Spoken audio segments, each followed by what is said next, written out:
Today's case doesn't give us a clear villain. It doesn't hand us a neat motive. And it never gives us a final truth. Instead, it leaves us with unsettling footage, strange behavior, and questions that still echo through the Oklahoma woods. This is Hold My Sweet Tea.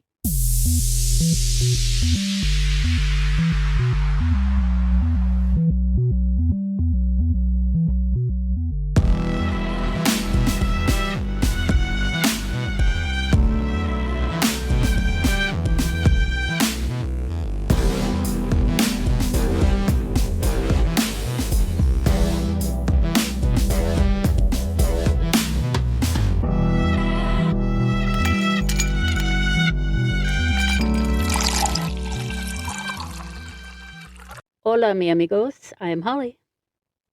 And I'm Pearl. And I just decided to just spice it up a little bit. Go Spanish. I hope that everyone is rested.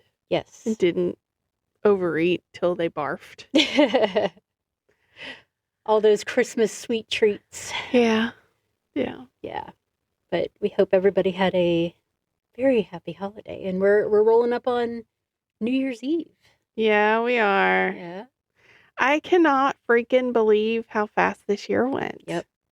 It's crazy. It has been a year of weirdness. Yeah. For sure.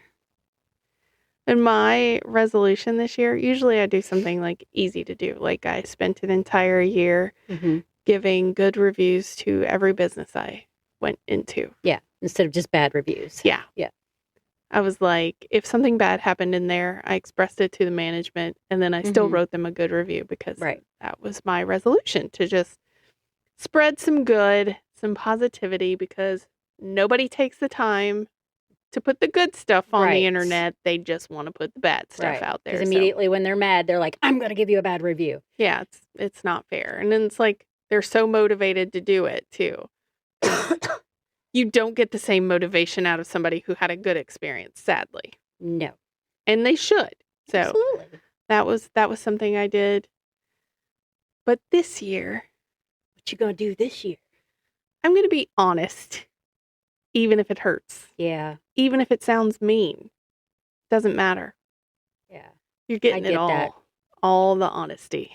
Honestly? Brutally honest. The villain era. No holding back. That's right. Because it changes nothing. And it's time for some things to change, bro. Yeah, absolutely. So it's the year of change. This was the Chinese year of the snake, and it has been very snaky. But we're going into the Chinese New Year of the horse. So we are going to be strong and steadfast and move forward with swiftness. Yeah. And big butts. Yep. And you're right. You're the Chinese year of the monkey. I correct? am. Yeah, because Dylan, my son, is a monkey also. I'm a metal monkey. He's a wood monkey. So I am a water rat.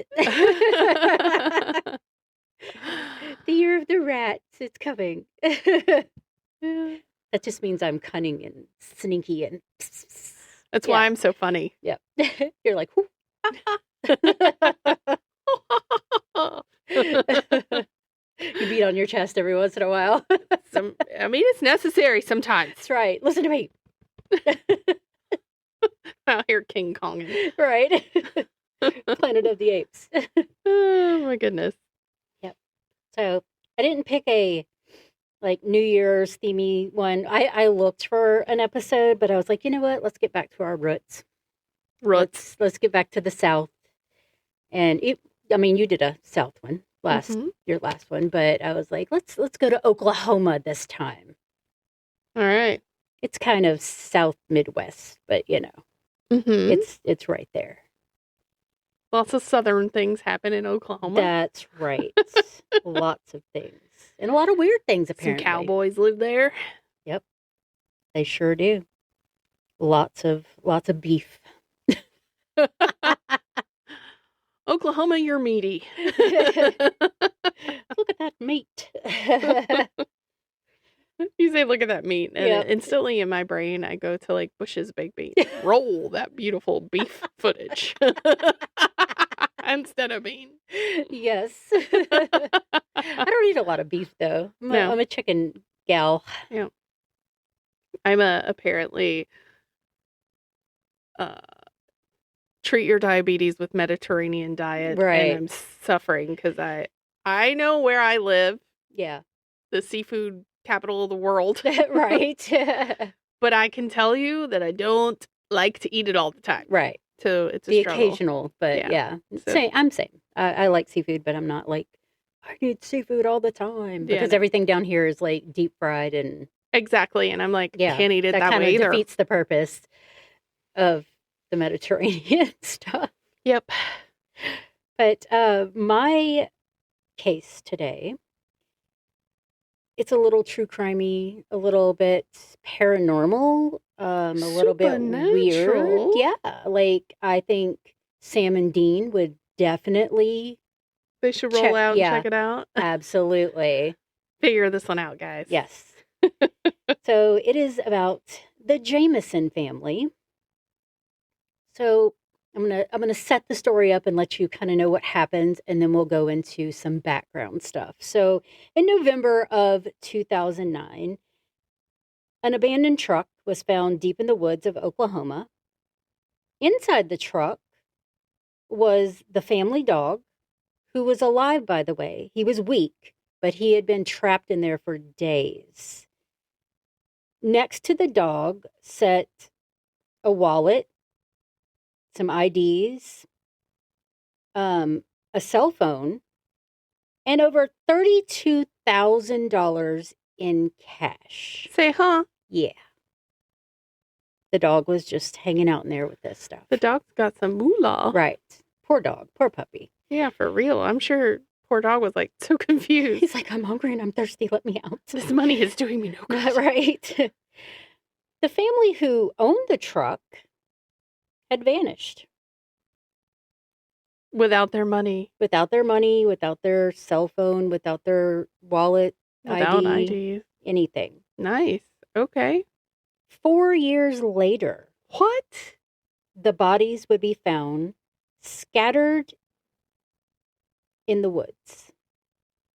Even then, nobody could explain how they died, why they were there, or if they were running from something. So this is the story of the Jameson family, and this is a crime without answers. Sweet. Well, is it a crime at all? Right. Like, something happened, they died, but did they die weird by their own hands, or did they die by something else, or aliens? Did they... Yeah. They forgot their foil hats in the car, too. Right. They died with their foil hats on. So, like I said, the Jameson family lived in Oklahoma. It was Dad, Bobby, who was 44, Mom, Sherry Lynn, who was 40, and they had a 6-year-old daughter named Madison, which makes me sad. By most outward appearances, they lived a very quiet life. They were not wealthy, although they had $32,000. I was going to say, shoot, I'm not wealthy, and right? I do not have $32,000 saved. Right. You know, they were not, like, visible in any way. They weren't, like, somebody standing out like, oh, there goes the Jameson family. Like, they were just quiet, kept to themselves type family. Mm-hmm. Friends later described the family as deeply religious, but also increasingly paranoid. Oh, no. Yeah. Did they drink Kool-Aid? Possibility, but there was no toxicology that said they had anything like that in their system. Well, I mean, they were found 4 years later, yeah, so 4 years a little bit hard to find out. Yeah. They like go into the bone, but still, that's a long time. Yeah. So Bobby had reportedly believed that their home was haunted by some malevolent spirit. A demon. A demon. Mm-hmm. Sherry Lynn believed Bobby's father had placed a curse on her. And Madison, just 6 years old, was often caught in the middle. So she was just kind of like, my parents are a little cuckoo, but here I am. Or just, believing it because she has no choice, because that's what she's growing up in. Yeah. You teach her that. That's what she's going to believe, that there's something bad in their house. Somebody cursed them. So in the months before their disappearance, the Jamisons became increasingly isolated. Was their house full of black mold or something? Maybe. What the heck was causing them to be this kooky chooky? Yeah, something got in their brain. Maybe it was a brain worm. I don't know. They reportedly stopped attending church. They distanced themselves from family and friends. They installed security cameras, not outside of their home, but inside of their home. They needed Ed and Lorraine. Yeah, for sure. For sure. So, when the police found the truck and they went to their home and all that, they found some security video footage. Uh-oh. Yeah. So in October of 2009, one of the Jameson's indoor security cameras recorded something that would later disturb nearly everybody who saw it. The footage shows Bobby and Sherry Lynn standing in their living room. They don't speak. They don't interact. They don't look at each other. They simply stand there motionless for like really long stretches of time. Sherry Lynn appeared in the video to be holding something. Some believe it was a gun. Others think it may have been like a flashlight or camera equipment or something. Mm-hmm. Neither one of them appeared emotional. Neither one appeared frightened. Were their eyes open? Yeah. They weren't looking at each other. They would just stand there for like hours, like in a trance. Oh my gosh. Yeah. Okay. So when investigators later reviewed the footage, they couldn't determine what the family was doing or why. But it always just was the grown folk. Yeah. They were like in a trance. Okay. Yeah. Just standing there. And like I said, some of them said it looked like she had a gun in her hand, but who knows? Is this footage available? Maybe. I didn't even look it up. I was getting this story together and I should have looked. I'm sure it is. I'm going to look into the case files and see if I can find it. And we'll link it if I can find it. For sure. Others believed it was evidence of extreme paranoia or mental illness. This started to feel Cecil Hotel to me. And that's what I was thinking, the Cecil Hotel stuff where it was just weird. Yeah. And then you said black mold, and I'm like, well, that could have been it too, because it caused hallucinations and Lord knows what else and all kinds of illness. So on October 8th of 2009, Bobby, Sherry Lynn, and Madison just vanished. Like I said, their truck, a white pickup, was later found abandoned near Red Oak, Oklahoma, deep in the mountains. And their poor dog was inside, and the money and all their stuff. There was no signs of a struggle. There was no blood. There was no, somebody, robbed them and drugged them away. There was nothing was disturbed around the truck. They just got out. No explanation for why they would leave behind money that they were reportedly, somebody said they were going to use to buy kind of an off-grid land parcel or something. And the dog's condition suggested it had been trapped in the truck for several days.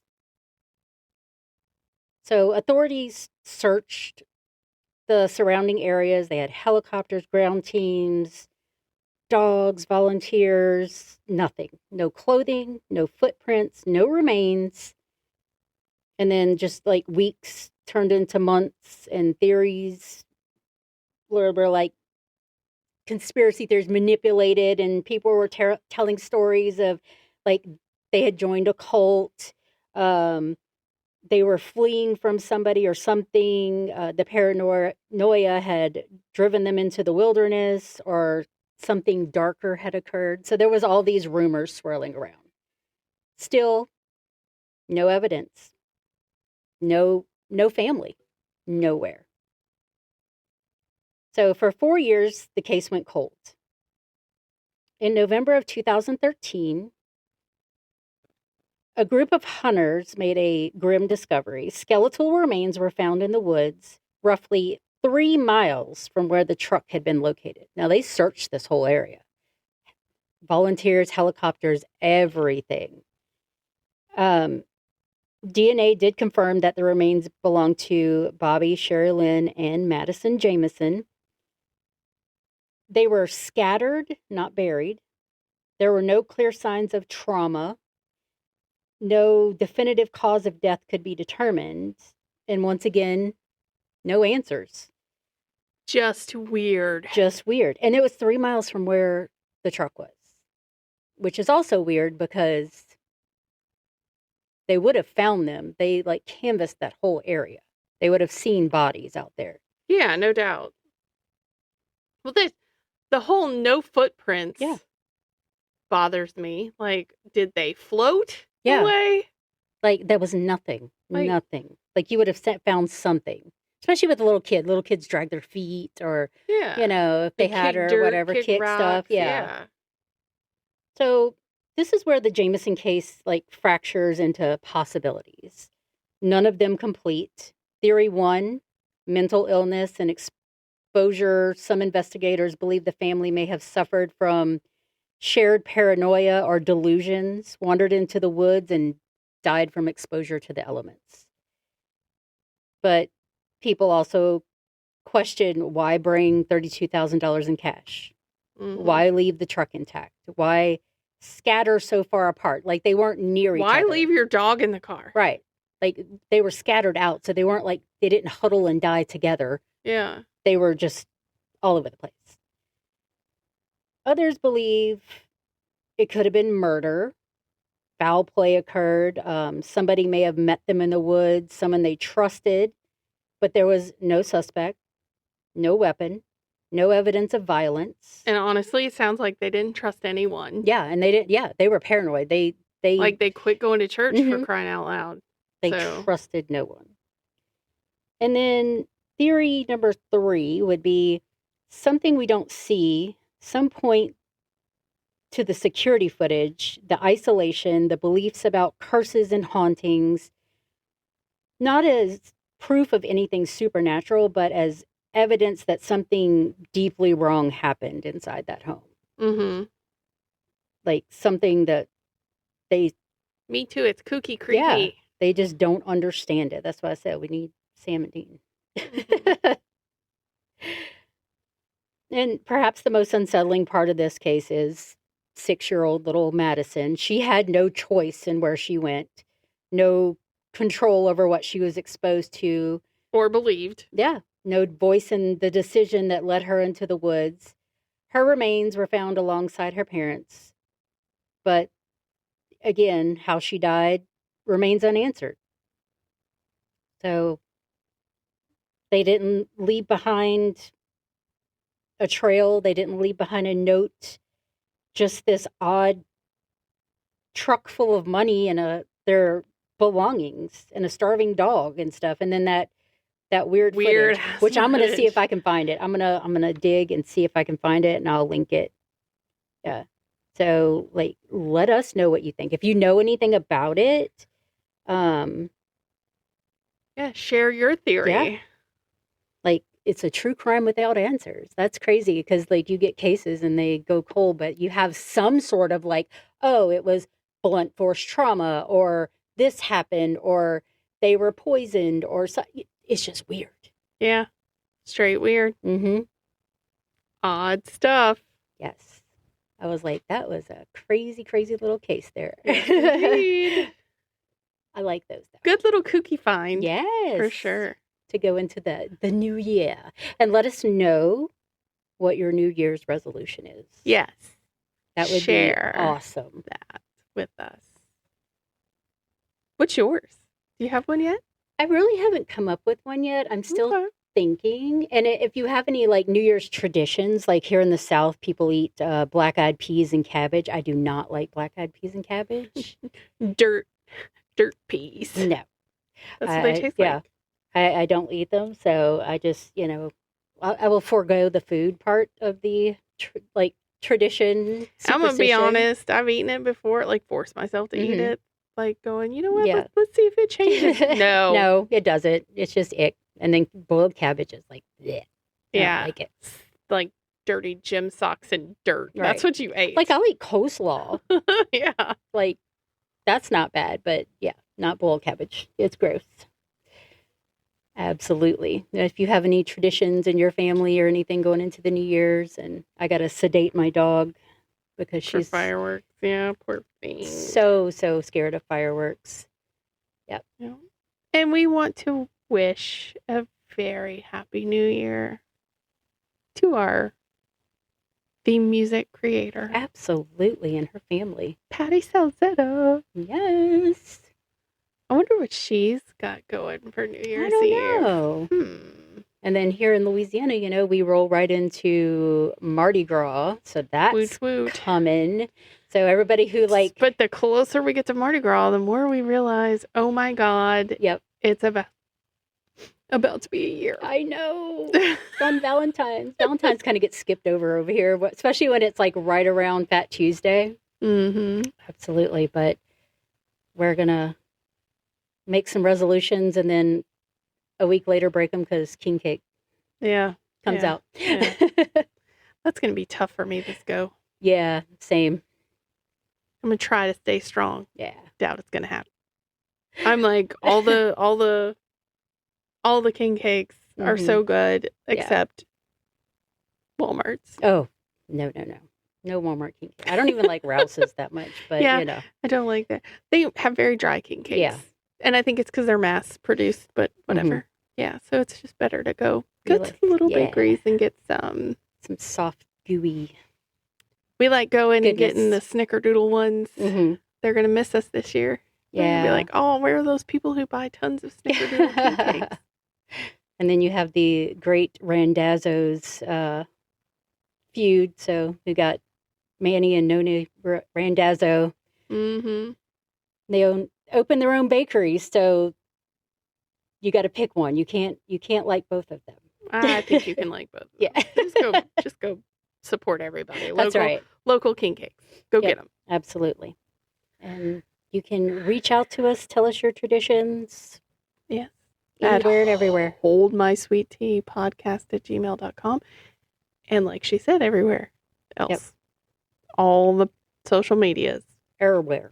All the listening platforms. So many ways to contact us. Yep. While you're listening, be like, click, type, done. Yep. And we know that you signed up everybody for our YouTube channel over Christmas. Yes, you did. Yes. Because you're tired of hearing me talk about it. And tired of me momming you. That's right. Do it. And as always, Hold by Sweet Tea is a Drunken Bee production. Bzz.